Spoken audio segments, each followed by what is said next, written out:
ஆசீர்வதிக்கப்பட்டதான இந்த உயிர்த்தெழுதலின் காலை வேளையிலே மீண்டும் தெய்வ சன்னதியில் நாம் தெய்வத்தை பாட ஸ்துதிக்க தேவனை மகிமைப்படுத்த கர்த்தர் நமக்கு கிருபை செய்திருக்கிறார். இன்றைக்கு கடைசி லாக்டவுனுடைய கடைசி நாள். இனி எப்படி நமக்கு தெரியலை. ஆனாலும் தெய்வத்தை ஆராதிப்பதற்கும் துதிப்பதற்கும் நம்முடைய தெய்வத்தை தொழுது கொள்வதற்கும்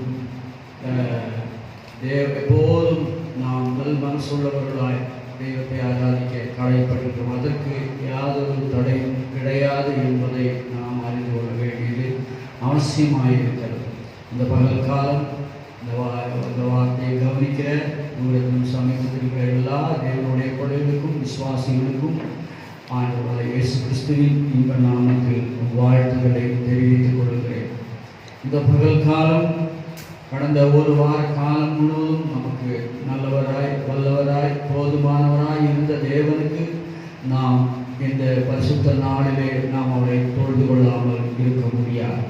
இந்த தினத்தில் நான் உங்களோடு கூட பேச நினைக்கிற விஷயம் நிலைத்தது அல்ல, நித்தியமானதை பற்றி கொள் என்று ஒரு வார்த்தை நான் உங்களோடு கூட பகிர்ந்து கொள்ளும்படியாக இருக்கிறேன்.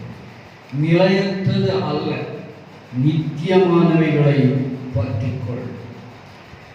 நாம் இந்த நாட்களிலே நிதானித்து அறிய வேண்டியது என்ன என்றால், நிலையில்லாதது எது, நித்தியமானது எது என்பதை ஆவிக்குரிய தேவனுடைய பிள்ளைகள் அறியவும் உணரவும் வேண்டியவர்களாயிருக்கிறோம். அந்த வார்த்தையினுடைய ஆதாரமாக 1 தீமோத்தேயு 6ஆம் அதிகாரம் 17ஆம் வசனத்திலிருந்து 19 வசனங்களை நாம் வாசிக்கும் போது அங்கே நாம் வாசிக்கிறதற்கு முடிகிறது. அந்த 19வது வசனத்தை நான் உங்களுக்கு வாசிக்கிறேன்.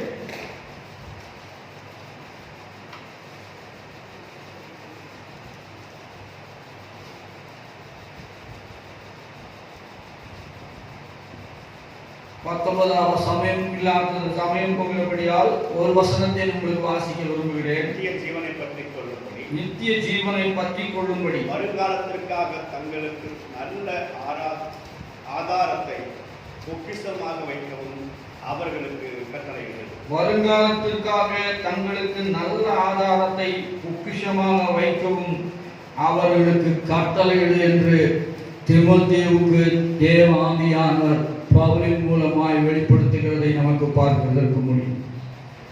நித்திய ஜீவனை பற்றி கொள்ளும்படிக்கு வருங்காலத்திற்காக தங்களுக்கு நல்ல ஆதாரத்தை பொக்கிஷமாக வைக்க வேண்டியது நம்முடைய கடமை.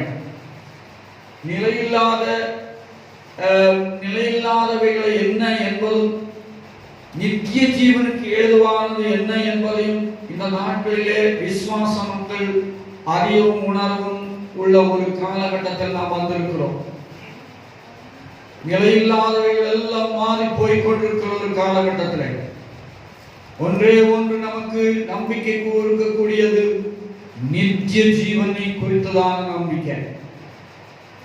நிலையற்ற ஐஸ்வர்யத்தின் மேல் நம்பிக்கை வையாமல் நித்திய ஜீவனை பற்றி கொண்டு கர்த்தருடைய வார்த்தை தெளிவாக நமக்கு சொல்லுகிறது. தெய்வம் நம்மிடத்தில் தேடுகிற தேவ பக்தி உள்ள ஆதாரங்கள் நம்மிடத்தில் தேவையாக இருக்கிறது. நாம் மனம் திரும்பினதற்கு ஏதுவாக ரட்சிக்கப்பட்டிருக்கிறோமா?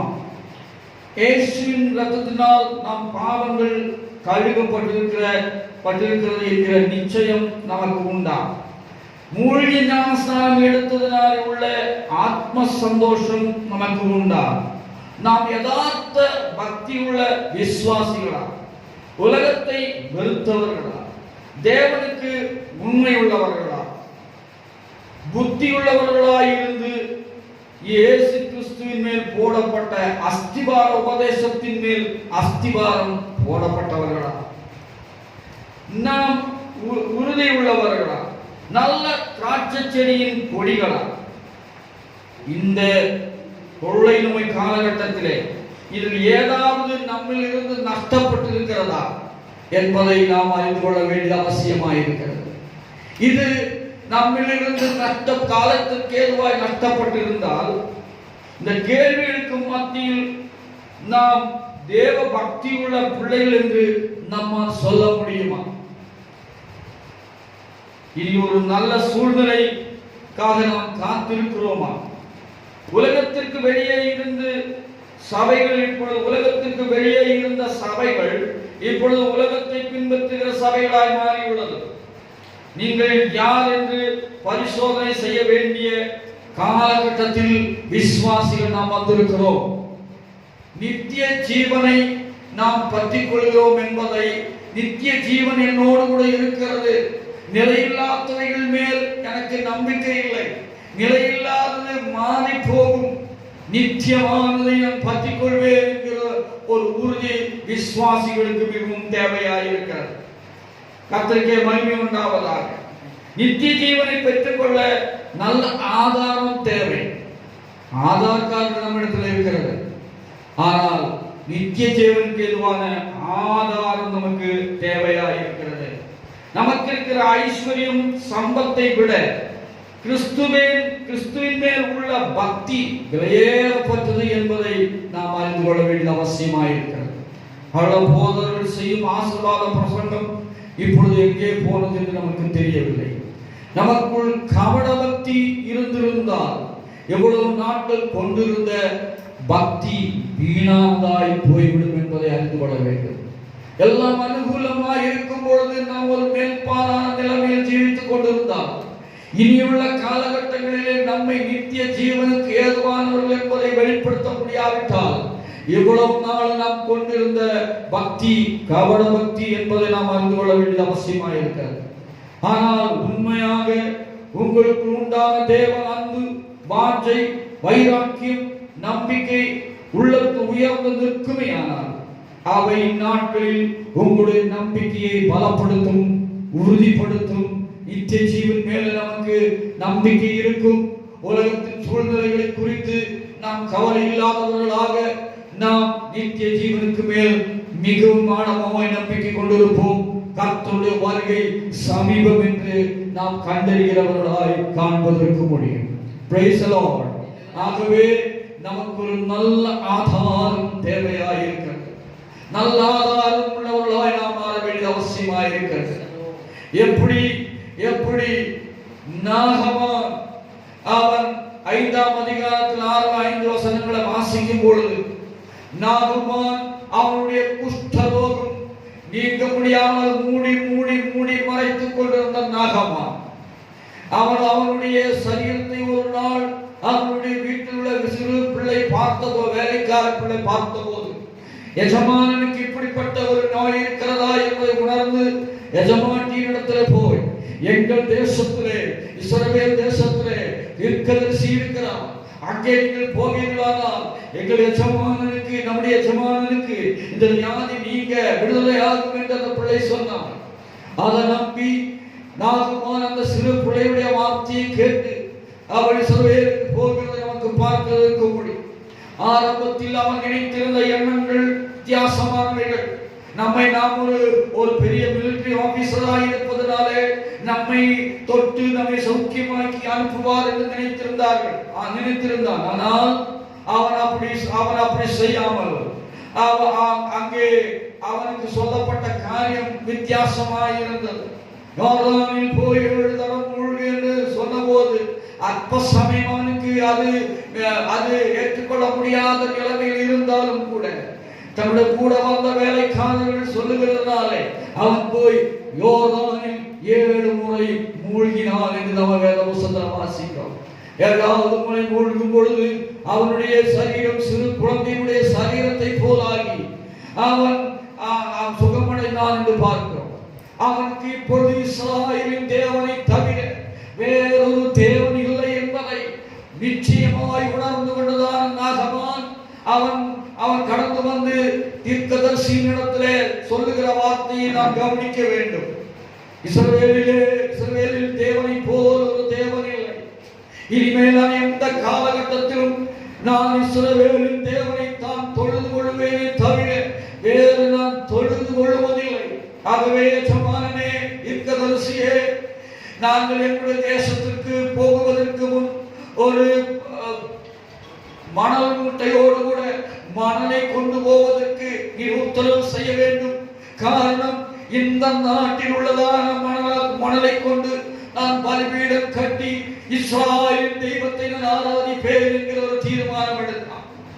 ஆகவே அதற்கிணங்க அவனிடத்தில் சொன்னபோது 2 பொதி மணல்களோடு கூட நான் புறப்படும் போது வேறொன்றை சொல்லிக் கொள்கிறான். எஜமானனே, ராஜாவோடு கூட நான் போகும்பொழுது ரெம்பான் கோவில் பணிய வேண்டியது இருக்கிறது, ஆனால் அதற்கும் நீ அனுமதிக்க வேண்டும் என்று கேட்கிறான். எப்போது இஸ்ராயேல் தேவனுடைய வெளிப்பாடு, அவன் ஜீவனுள்ள தேவன் என்று அவன் உணர்ந்தானோ, அவன் செய்ய வேண்டியவைகளை உத்தரவு வாங்கி கொண்டு கடந்து போகிறதை நமக்கு பார்க்க முடியும். அவன் இனி ஒருபோதும் அந்த கிரகங்களை வழிபட மாட்டேன் என்று தீர்மானம் எடுத்துக்கொண்டு போகிறான்.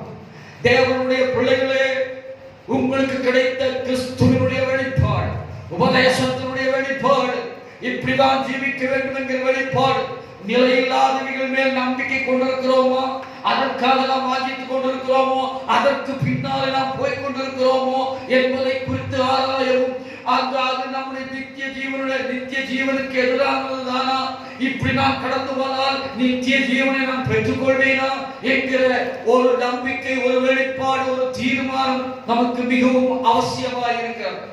கிடைத்த வெளிப்பாடு ஒன்று, ஜீவிக்கிறது வேறொன்றாக இருந்தால் நித்திய ஜீவன் நமக்கு கிடைப்பதற்கு முடியாது. எந்த ஒரு ஆதாரமும் இல்லாமல் அவன் காணப்படுவதற்கு முடியும். வெளிப்பாடு பெற்றுக் கொண்டதானவன் வெளிப்பாட்டின் மூலமாய் இஸ்ராயேலின் தேவன் மேல் அவன் பக்தி உள்ளவனாய் மாறுகிறதை நமக்கு பார்க்கிறதற்கு முடியும். ஆகவே அவன் எடுக்கப்பட்ட தீர்மானத்தின் வெளிப்பாட்டில் உண்மையுள்ளவனாய் இருக்க விரும்புவதை நாம் பார்க்கிறோம். வேறொரு வசனத்தை நமக்கு எடுத்து வாசிக்கும் போது யோபுவின் புஸ்தகம் 4ஆம் அதிகாரம் 6ஆம் வசனத்திலே எலிப்பாஸ் தேமானியனாகிய எலிப்பாஸ் அவன் வந்து யோபுவினிடத்தில் கேட்கிறான், உம்முடைய தேவபக்தி உம்முடைய உறுதியாயும் உம்முடைய வழிகளின் உத்தமம் உம்முடைய நம்பிக்கையாயும் இருக்க வேண்டியது அல்லவோ என்று யோபுவை பார்த்து கேட்கிறதை நாம் பார்க்கிறதற்கு முடியும். ஆம், தேவனுடைய பிள்ளைகளே, தேவன் இந்த நாட்களிலே இந்த லாக்டவுன் காலங்களிலே, இக்கட்டான நேரத்திலே நம்முடைய நம்பிக்கை என்ன, நம்முடைய வழியின் உறுதி என்ன என்பதை நாம் தீர்மானிக்க கடமைப்பட்டவர்களாய் இருக்கிறோம். அவனை பார்த்து இப்படி ஒரு கேள்வி கேட்கிறதை நாம் பார்க்கலாம். அவன் பதில் அவனிடத்தில் தாராளம் இருக்கிறதை நாம் பார்க்க முடியும். இந்த தினத்தில் நம்மை பார்த்து உங்கள் தேவன் மேல் நீங்கள் வைத்திருக்கிற நம்பிக்கையும், நீங்கள் அவர் மேல் அவருடைய வழியை கொண்டிருக்கிற உறுதியும் உங்களுக்கு உண்டா என்று நம்மை பார்த்து உலகம் கேட்கிறது நிலையில் தளப்பட்டிருக்கிறது. சாத்தான் நம்மை பார்த்து நம்முடைய நம்பிக்கையில் நாம் உறுதியுள்ளவர்களாக இருக்கிறோமா, உங்களுடைய பக்தி என்னவானது என்று இதோ மிகவும் அவன் பருக்கள் நிறைந்தவனாய், சகலவற்றையும் இழந்தவனாய், சகலவற்றையும் மறைக்கப்பட்டவனாய் இருக்கிற இவனை பார்த்து ஒரு கேள்வி எழுப்புகிறதை நாம் பார்க்க முடியும்.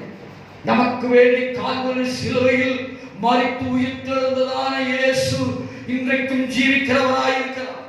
அதற்கு ஒரு மாற்றமும் இல்லை என்பதை நாம் உணர்ந்து கொள்ள வேண்டிய அவசியம்.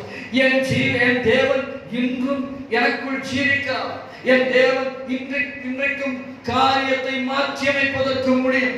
என் தேவனால் சகலமும் மாறுவதற்கு முடியும். எந்த லாக்டவுனாக இருந்தாலும் என் தேவன் அதற்கு மத்தியிலே கிரியை செய்கிறவராய் இருக்கிறார் என்பதை நாம் உணர்ந்து கொள்ள வேண்டியதாக இருக்கிற அவசியம். யோபு பக்தனை பார்த்து இப்படி ஒரு கேள்வி எழுப்புகிறதை நாம் பார்க்கலாம். பக்தியை குறித்தும் நம்பிக்கையை குறித்தும் அவருடைய வழிகளில் அவன் கொண்டிருக்கிற உறுதியை குறித்தும் அவரிடத்தில் கேள்வி கேட்கப்படுகிறதை நாம் பார்க்க முடியும். சமயோஜமாய் சந்தர்ப்பத்திற்கு ஏதுவாக நம்முடைய விசுவாசத்தை மாற்றிக் கொள்வதற்கு ஒரு நாள் நமக்கு அனுமதி கிடையாது. நாம் நம்முடைய எந்த சூழ்நிலையாக இருந்தாலும், எந்த நிலையில் இருந்தாலும், நாம் வைத்திருக்கிற நம்பிக்கை, அந்த உறுதி, உண்மை தன்மை மாறாமல் இருக்க வேண்டியது அவசியமாக இருக்கிறது. யோபுவின் புஸ்தகம் 13ஆம் அதிகாரம் 15ஆம் வசனத்திலே அவனுக்கு நம்பிக்கை இருக்கிறது. அவர் என்னை கொன்று போட்டார், அவர் மேல் நம்பிக்கையாயிருப்பேன் என்று சொல்கிறார். இவ்வளவுதான் காரணம். அவன் தேவன் மேல் வைத்திருக்கிற நம்பிக்கை, தனக்கு இருந்த ஐஸ்வர்யம் நிலையில்லாதது, அது கடந்து போகிறது, அது எப்போ நிலைத்திருக்காது என்பதை நல்ல உணர்ந்தவனாயிருந்தான் யோபு. இது வரும் போகும், இந்த ஐஸ்வர்யம் நஷ்டப்படும், ஆனால் என்னில் நஷ்டப்படக்கூடாது நித்திய ஜீவன் என்பதை அவன் உணர்ந்திருந்தபடினால் அவன் சொல்லுகிறான், அவர் என்னை கொன்று போட்டாலும் நான் அவர் மேல நம்பிக்கையாயிருப்பேன். அசையாத ஒரு நம்பிக்கை, மாறாத ஒரு நம்பிக்கை. யார் பரிகசித்தாலும், அவர் யாரை பார்த்து கேள்வி கேட்டாலும் அவனுடைய நம்பிக்கை, அவனுக்கு எந்த சந்தேகம் வரவில்லை. என்னுடைய நம்பிக்கை வீணானதோ, என்னுடைய நம்பிக்கை சும்மா நான் பின்பற்றி இருக்கிறேனோ, என்னுடைய நம்பிக்கை அற்று போயிட்டோ, என்னுடைய நம்பிக்கையில் கருத்து இல்லையோ என்பதை குறித்து அவன் எந்த சந்தேகமும் கொள்ளாமல் அவன் என்னை கொன்று போட்டால் அவரில் நான் நம்பிக்கையாயிருப்பேன் என்று சொல்லுகிறத நம்ம பார்க்கிறோம். Praise the Lord. Hallelujah. யோபு பக்தனை போல நாம் இந்த நாட்களிலே அறிவிக்க வேண்டிய அவசியமாயிருக்கிறது. 19ஆம் அதிகாரம் 25ஆம் வசனத்திலே என் மீட்பர் உயிரோடு கூட இருக்கிறார் என்பதை பக்தன் சொல்லுகிறதை நமக்கு பார்க்க முடியும். என் மீட்பர் உயிரோடு கூட இருக்கிறார். நான் அந்நிய கண்களால் அல்ல, அவர் என் சொந்த கண்ணால் நான் அவரை பார்ப்பேன் என்று சொல்லுகிறேன். எவ்வளவு பெரிய மேன்மை அவன் பார்க்கிறதற்கு முடியும். ஹல்லேலூயா. ஆகவே இந்த நாட்களில் விசுவாச மக்கள் நிலைத்திராதது, நிலையில்லாதது எது நான் பின்பற்றிக் கொண்டிருக்கிறேன், அந்த நிலையில்லாததை பின்பற்றி நித்திய ஜீவனை இழந்து விடுவேனோ என்கிற ஒரு பரிசோதனை இந்த நாட்களிலே நம்முடைய ஜீவிதத்திலே மிகவும் தேவையாக இருக்கிறது. ஹல்லேலூயா. இந்த நாட்களிலே ஐஸ்வர்யம், நம்பிக்கை, ஐஸ்வர்யம் சம்பத்தை விட கிறிஸ்துவின் மேலுள்ளதான அன்பு விலையேற பெற்றது என்பதை நாம் உணர்ந்து மறுபடியும் நம்மை ஒன்று புதுப்பிக்கிற, நம்மை ஆராய்ந்து பார்க்கிற, நம்மை சோதித்து பார்க்கிற ஒரு நிலைமையை நாம் இந்த நாட்களிலே கடைபிடிக்க வேண்டிய அவசியமாக இருக்கிறது. எஸ்தரின் புஸ்தகம் 3ஆம் அதிகாரம் 4ஆம் வசனத்திலே நாம் வாசிக்கும் போது அவன் மொர்தெகாய் சொல்லுகிறான், நான் ஒரு யூதன் என்று அறிவித்திருக்கிறான்.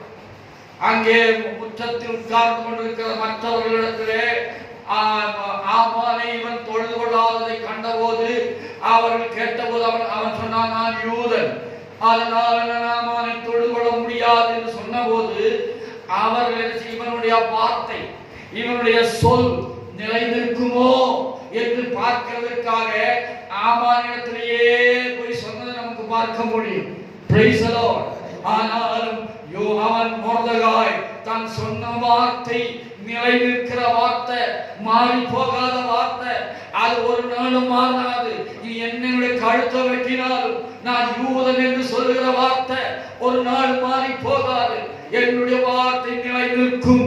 தேவன் என்னுடைய வார்த்தைக்கு நிலைத்தை உருவாக்கி தருவார் என்கிற மேலான ஒரு நம்பிக்கை யூதனாகிய மொர்தெகாய்க்கு இருந்து நமக்கு பார்க்கிறதற்கு முடியும். நம்மிடத்தில் இந்த நாட்டிலே கரைத்த வெளிப்பாட்டின்படி நாம் ஜீவிக்கிறோமோ? வெளிப்பாடு நம்ம நஷ்டப்பட்டு விட்டதா? தேவன் அழைத்த போது இருந்த வெளிப்பாடு, ஆண்டவரை பின்பற்ற வந்த போது உள்ள வெளிப்பாடு, ஆண்டவரை ஆராதிக்கும் போது இருந்த வெளிப்பாடு காலகாலமாய் மாறி மாறி அது ஒரு பழக்க வழக்கமாய், அது ஒரு சாதாரண நிலைக்கு போய்விட்டதா என்று ஆராய வேண்டியது அவசியமாய் இருக்கிறது. அடிக்கடி நமது மேல் கடந்து வருகிறதான கேள்விகள் யோபு நேரத்தில் கேட்டது போல கேட்கப்படுகிற நேரத்திலே நாம் ஒதுங்கி போகிறவர்களாய் அல்ல, அதன் கூடாக அந்த பாதை வழியாக நாம் கடந்து செல்லும் பொழுது அந்த தேவன் அதற்கு மறுபடி கொடுப்பதற்கு, தேவன் அதற்கு காப்பதற்கு, தேவன் அந்த விடுவிப்பதற்கு தேவன் வல்லவராய் இருக்கிறார். அதுபோல உன்னுடைய வார்த்தையில் நிலை நிற்கும், ஒரு நாள் மாறி போகாது. மொர்தெகாயினுடைய வார்த்தை நிலை நின்றதாய் நமக்கு பார்க்கிறதற்கு முடியும்.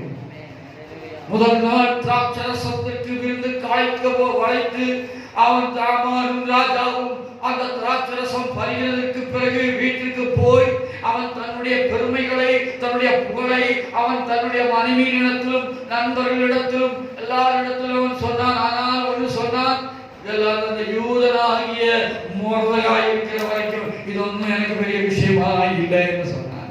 ஹல்லேலூயா. ஆமானே, மோர்தெகாய் ஒரு யூதன். இந்த நாளில் நாம் சொல்ல வேண்டிய விஷயம், நான் ஆவிக்குரிய ஒரு யூதன், ஆவிக்குரிய ஒரு இஸ்ரவேலர். என்னுடைய சொல் நிலைநிற்கும், எந்த காலகட்டத்திலும் அது மாறாது என்பதை நாம் உணர்த்த வேண்டியவர்களாய் இருக்கிறோம். ஆத்மீக பக்தியும் வைராக்கியமும் தீர்மானமும் அன்பும் இருந்தால் மாத்திரம்தான் நம்மை அப்படி காண்பதற்கு முடியும் என்பதை நாம் அறிந்து கொள்ள வேண்டியது அவசியமாக இருக்கிறது. கர்த்தருக்கு மகிமை உண்டாவதாக. ஆகவே கர்த்தருடைய பிள்ளைகளே, இந்த நாட்களிலே நல்ல ஒரு ஆதாரத்தை நாம் வருங்காலத்திற்காக வேண்டி நல்ல ஆதாரத்தை பற்றி கொள்ள வேண்டியவர்களாக இருக்கிறோம்.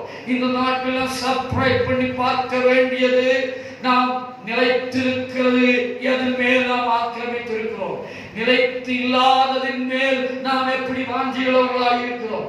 எல்லாம் நம்மை நிலைத்திராததெல்லாம் நம்மை விட்டு கைவிடப்படும், கடந்து போகும். ஆனால் நிலைத்திருக்க வேண்டிய நித்திய ஜீவனுக்காக வேண்டி நாம் ஜீவிக்கிறவர்களாய் காணப்பட்டால், மேன்மையுள்ளவர்களாய் இந்த இக்கட்டான காலகட்டத்திலே, இக்கட்டான சூழ்நிலையிலே, எந்த நிலையில் இருந்தாலும் தெய்வ மக்களுக்கு நித்திய ஜீவனை பற்றினதான நம்பிக்கை உண்டாகிறதுக்கு வாய்ப்பு இருக்கிறது பார்க்கிறோம்.